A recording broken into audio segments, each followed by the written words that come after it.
স্বামী বিবেকানন্দ আর চপের দোকান। হ্যাঁ, ঠিকই শুনছেন। চলুন জেনে নেওয়া যাক।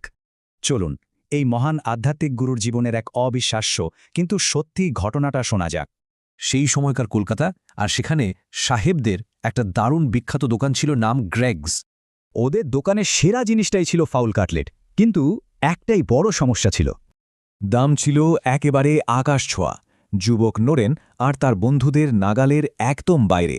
খেতে তো খুব ইচ্ছে, কিন্তু পকেটের যা অবস্থা, একদম খালি। কিন্তু নরেন মানে বিবেকানন্দ বন্ধুদের ধমক দিয়ে বললেন, আরে একটা বুদ্ধি আছে। তার ঘোষণা, আমরা শুধু গ্রেগ সাহেবের মতো কাটলেট বানাবো না, তার থেকেও ভালো বানাবো। আর এইভাবেই সিমলা পাড়ার এক বাড়িতে গোপনে জন্ম নিল দ্য গ্রেট ক্লাব। কিন্তু এত গোপনীয়তা কেন? এর পেছনে ছিল এক বিরাট কারণ।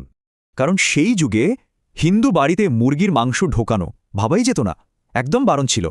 তো বন্ধুরা সবাই মিলে চাঁদা দিল, আর হেড শেফের দায়িত্ব নিলেন নরেন্দ্রনাথ নিজেই।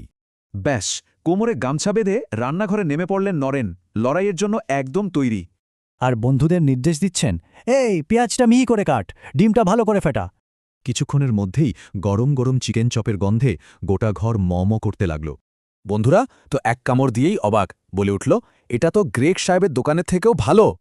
জবাবে নরেন শুধু গর্বের সঙ্গে হাসলেন আর বললেন, বাঙালিরা চাইলে কি না পারে। যিনি পরে বিশ্বজয় করেছিলেন, তিনি যে রান্নাঘরেও ওস্তাদ ছিলেন, এটা তার প্রমাণ।